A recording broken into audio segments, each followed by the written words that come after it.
14,000 ಕೋಟಿ ಕಲೆಕ್ಟ್ ಮಾಡಿದ್ದಾರೆ ವೆಂಟಿಲೇಟರ್ಗೋಸ್ಕರ. ಕೋವಿಡ್ ಟೈಮಲ್ಲಿ ವೆಂಟಿಲೇಟರ್ ಕೊಡ್ತೀವಿ ಅಂತೇಳಿ 14,000 ಕೋಟಿ ಕಲೆಕ್ಟ್ ಮಾಡಿದ್ರು. ಅದ್ರ ಬಗ್ಗೆ ಫಸ್ಟ್ ಲೆಕ್ಕ ಕೊಡೋಕೆ ಕೇಳಿ. ಅಗಲಾಲ ಕಾಂಗ್ರೆಸ್ ಹೇಳ್ಕಂತ ಕೂತ್ಕೊಂಡ್ರೆ ಸಾಕಾಗೈತೆ. ಪಾರ್ಲಿಮೆಂಟ್ನಲ್ಲಿ ಕ್ವಶನ್ ಕೂಡ ತೊಗೋಬಾರ್ದು ಅಂತ ಹೇಳ್ತಿದ್ದಾರೆ. ಭಾಳ ಡೆಮಾಕ್ರಸಿ, ಭಾಳ ದೊಡ್ಡ ಡೆಮಾಕ್ರಸಿನ ನಾವು ರೆಪ್ರೆಸೆಂಟ್ ಮಾಡ್ತೀವಿ. ಪ್ರಜಾಪ್ರಭುತ್ವ ವ್ಯವಸ್ಥೆಯಲ್ಲಿ ಪ್ರಶ್ನೆ ಕೇಳಬಾರ್ದು ಅಂತಕ್ಕಂಥ ಸ್ಥಿತಿಯಲ್ಲಿ ಬಿ ಜೆ ಪಿಯವರಿದ್ದು. ಆಮೇಲೆ ಅವ್ರ ಪಾರ್ಟಿ ಫಂಡ್ ಇವತ್ತು 10,000 ಕೋಟಿ ಇದೆ. ಬಿ ಜೆ ಪಿಯ ಪಾರ್ಟಿ ಫಂಡ್ ಇವತ್ತು 10,000 ಕೋಟಿ ಇದೆ. ಇದ್ರ ಬಗ್ಗೆ ಸ್ವಲ್ಪ ಬೆಳಕು ಚೆಲ್ಲ ಕೇಳ್ರಿ, ಆಮೇಲೆ ಮುಂದೆ ಮಾತಾಡೋಣ. ಎಲೆಕ್ಟ್ರಾಲ್ ಬಾಂಡ್ನಾಗ ದುಡ್ಡು ತೊಗೊಂಡ್ರಲ್ಲ, ದುಡ್ಡು ಬಗ್ಗೆ ಸ್ವಲ್ಪ ಮಾಹಿತಿ ಹೇಳಿ. ನಾವು 10 ಕೋಟಿ ವಯನಾಡಿಗೆ ಕೊಟ್ಟಿರ್ತಕ್ಕಂಥದ್ದು ಅಕೌಂಟ್ನಲ್ಲಿದೆ. ಇವ್ರು ಎಲ್ಲಿಂದ ದುಡ್ಡು ಬಂದಿದೆ ಸ್ಪಷ್ಟೀಕರಣ ಕೊಡಬೇಕಲ್ಲ. 10,000 ಕೋಟಿ ಇವತ್ತು ಬಿ ಜೆ ಪಿಯ ಸುಮಾರು ಪಾರ್ಟಿ ಫಂಡಲ್ಲಿದೆ.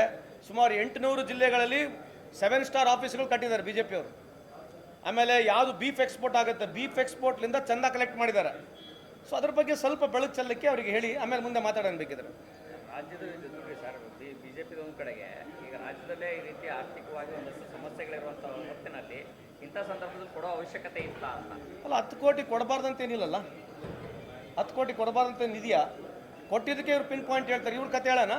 ಕೇಂದ್ರದಿಂದ ಗುಜರಾತಿಗೆ ಎಷ್ಟು ದುಡ್ಡು ಹೋಗಿದೆ ಅದ್ರ ಬಗ್ಗೆ ಚರ್ಚೆ ಮಾಡ್ತಾರಾ?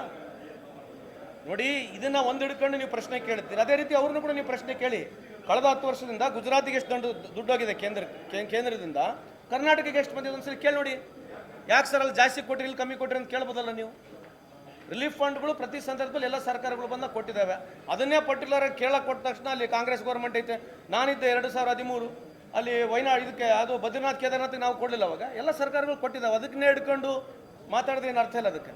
ಸರ್, ದಾವಣಗೆರೆಯಲ್ಲಿ ಅಲ್ಪಸಂಖ್ಯಾತರ ಮುಖಂಡರು ಯಾವುದೇ ಕಾರಣಕ್ಕೂ ಕೂಡ ನಾವು ಈ ಬಾರಿ ನಮ್ಗೆ ಟಿಕೆಟ್ ಕೊಟ್ಟಿಲ್ಲ, ಹಾಗಾಗಿ ನಾವು ಓಟ್ ಹಾಕಲ್ಲ, ನಾವು ಬಿಜೆಪಿ ಬೆಂಬಲಿಸ್ತೀವಿ ಅಂತ ಬಹಿರಂಗವಾಗಿ ಘೋಷಣೆ ಮಾಡ್ತಾ ಇದ್ದಾರೆ. ಅಲ್ಲ, ಅದ್ರ ಬಗ್ಗೆ ಮಾಹಿತಿ ಇಲ್ಲ. ಆ ಥರದ್ದು ಡಿಫರೆನ್ಸು ಇದ್ರೂ ಕೂಡ ಅಲ್ಲಿರ್ತಕ್ಕಂಥ ಪಾರ್ಟಿ ಲೀಡರ್ಗಳು, ನಮ್ಮ ಹೈಕಮಾಂಡ್ನವರೆಲ್ಲ ಸೇರಿಬಿಟ್ಟು ಒಕ್ಕಟ್ಟಾಗಂತೂ ಚುನಾವಣೆ ಮಾಡ್ತೀವಿ. 2 ಬೈ ಎಲೆಕ್ಷನ್ಗಳು ಗೆಲ್ತೀವಿ ಅಂತ ಈ ಸಂದರ್ಭಕ್ಕೆ ಹೇಳಲಿಕ್ಕೆ ಬಯಸ್ತೀವಿ. ಹೋಗ್ತಾರೆ ಸರ್ ಪ್ರಚಾರಕ್ಕೆ? ಹೋಗ್ಬೇಕು, ಖಂಡಿತ ಹೋಗ್ತೀವಿ. Thank you. ಇದು ನಿಮ್ಮದೇ ಸ್ಟೇಟ್ ಇದೆ, ಬೇರೆ ಸ್ಟೇಟ್ ಇದೆ?